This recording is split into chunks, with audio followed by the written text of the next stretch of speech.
seorang Rismond telah memberikan pernyataannya di bawah sumpah. Nah, pernyataan ini teman-teman penting sekali yang disampaikan oleh Profesor Edi Omar Hajric yang adalah pakar hukum pidana dan ia selama ini selalu menjadi rujukan dalam konteks berbagai upaya kita untuk menemukan pandangan yang benar, menemukan satu perspektif hukum yang bertanggung jawab ketika ia mengatakan bahwa siapa yang mendalilkan itu yang harus membuktikan. Nah, inilah yang kita bisa analisis dan katakan bahwa apa yang dikatakan sebagai dalil oleh Roy, Rismond dan Tiva itu semuanya ketika Rismond sudah balik badan dan tidak lagi bersama dengan pernyataan yang ia bangun bersama dengan Roy dan Tiva, maka saya ingin katakan ia sadar dengan dalil ini bahwa seorang yang mendalilkan atau sekelompok orang yang mendalilkan atas nama ilmu pengetahuan misalnya, tetapi ketika ia sadar tidak mampu membuktikan, maka ia kemudian mencabut pernyataannya.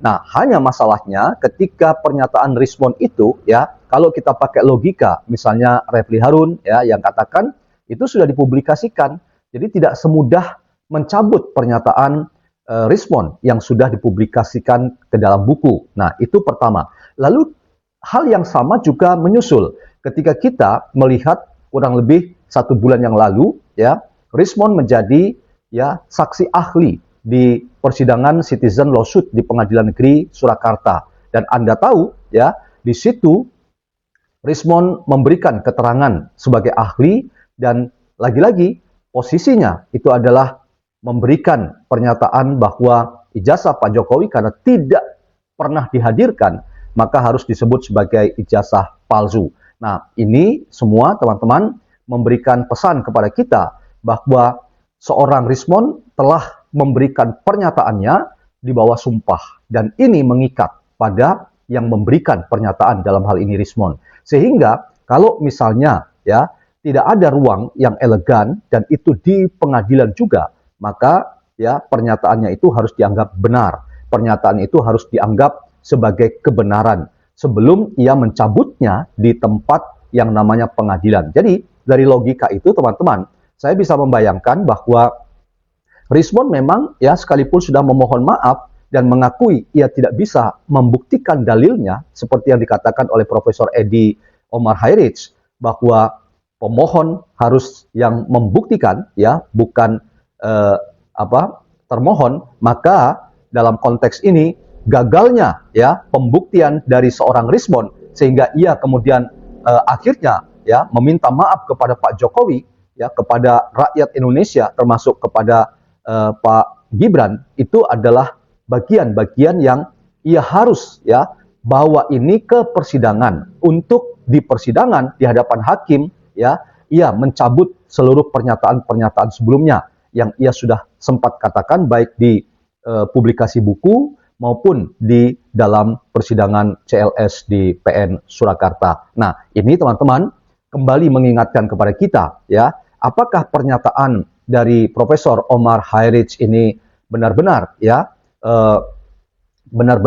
disadari oleh Roy dan Tiva dan kuasa hukumnya yang tetap yakin ijazah Pak Jokowi itu palsu dan tetap Roy misalnya menyatakan bahwa ia tidak berubah, ia tetap yakin bahwa ijazah Pak Jokowi itu palsu.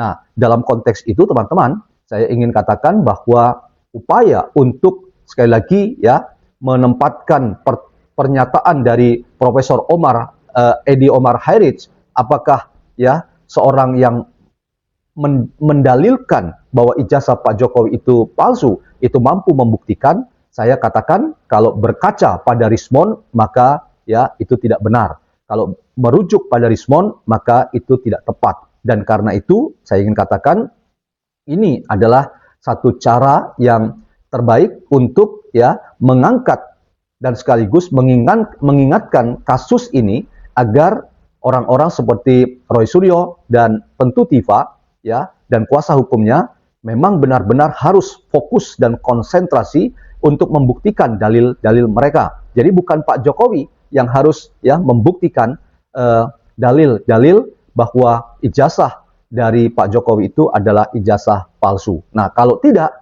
maka harus dikatakan ya gugatan itu, permohonan itu gugur dan termohon harus dilepaskan dari tuntutan atau gugatan itu.